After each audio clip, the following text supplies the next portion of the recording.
आठवें वेतन आयोग को लेकर पिछले काफी समय से केंद्रीय कर्मचारियों और पेंशन भोगियों के बीच लगातार चर्चा चल रही है। हर किसी के मन में एक ही सवाल है कि आखिर फिटमेंट फैक्टर कितना रहेगा, नई बेसिक सैलरी कितनी बनेगी और सबसे बड़ी बात एरियर कितना मिलेगा। सोशल मीडिया पर अलग अलग दावे किए जा रहे हैं। कोई फिटमेंट फैक्टर 1.92 बता रहा है तो कोई 2.10 बता रहा है। लेकिन आज हम एक आसान उदाहरण के जरिए समझेंगे कि अगर भविष्य में फिटमेंट फैक्टर लगभग 2.10 के आसपास माना जाए तो एक कर्मचारी की संभावित सैलरी और एरियर किस तरह निकल सकता है। यह केवल एक उदाहरण है ताकि उसको आपको पूरी गणना आसानी से समझ आ सके। अंतिम फैसला सरकार की आधिकारिक घोषणा के बाद ही माना जाएगा।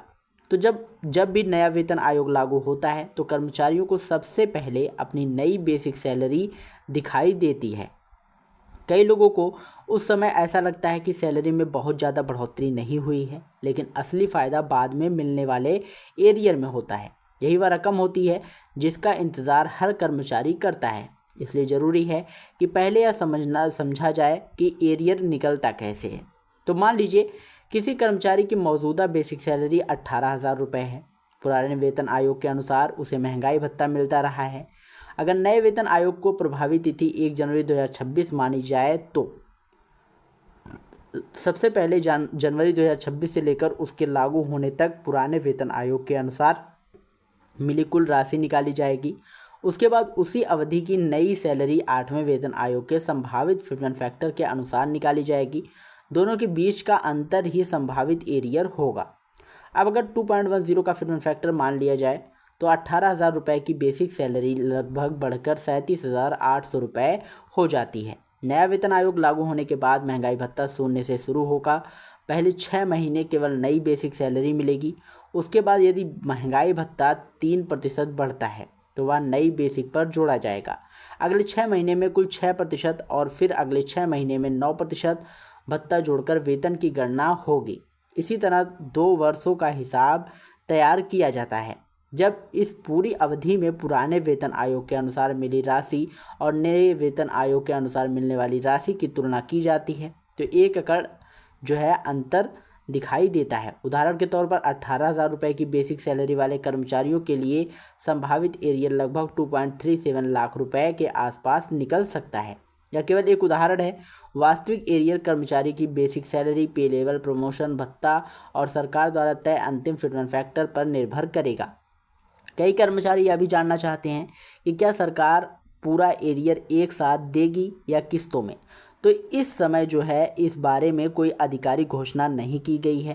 पहले भी एरियर की शुरुआत भुगतान चरणबद्ध तरीके से किया जाता था। इसलिए संभावित यही माना जा रहा है कि सरकार यदि एरियर देती भी है तो उसका भुगतान भी चरणों में कर सकती है।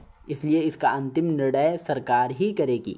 फिटमेंट फैक्टर को लेकर भी तरह तरह की चर्चाएं चल रही हैं। कुछ लोग 1.92 की बात कर रहे हैं तो कुछ 2.08 और कुछ 2.10 तक का अनुमान लगा रहे हैं।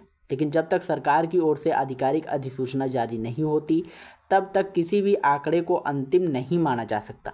इसलिए सोशल मीडिया पर वायरल किसी भी पोस्ट या वीडियो पर आंख बंद करके भरोसा करने से बचना चाहिए। अगर भविष्य में 2.10 के आसपास फिटमेंट फैक्टर तय होता है तो कर्मचारियों की बेसिक सैलरी में अच्छी बढ़ोतरी देखने को मिल सकती है। हालांकि शुरुआती महीनों में हाथ में मिलने वाली सैलरी उतनी ज़्यादा नहीं लगेगी क्योंकि महंगाई भत्ता फिर से शून्य से शुरू होगा। लेकिन जैसे जैसे महंगाई भत्ता बढ़ेगा वैसे वैसे कुल वेतन भी बढ़ जाएगा। इसके साथ ही यदि एरियर स्वीकृत होता है तो कर्मचारियों को एक बड़ी राशि मिलने की संभावना बनती है। यदि यह भी ध्यान रखा जाए कि हर कर्मचारी का एरियर अलग अलग होता है क्योंकि सभी की बेसिक सैलरी और पे लेवल अलग होते हैं। इसलिए किसी दूसरे कर्मचारी का हिसाब देखकर अपना एरियर तय नहीं किया जा सकता।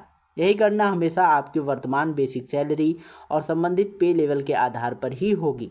फिलहाल सबसे ज़रूरी बात यह है कि कर्मचारियों को केवल सरकार की आधिकारिक घोषणा का इंतज़ार करना चाहिए। जब भी 8वें वेतन आयोग से जुड़ी कोई नई और आधिकारिक जानकारी सामने आएगी उसकी सही और आसान भाषा में जानकारी आपको सबसे पहले विद्याधाम चैनल पर मिल जाएगी।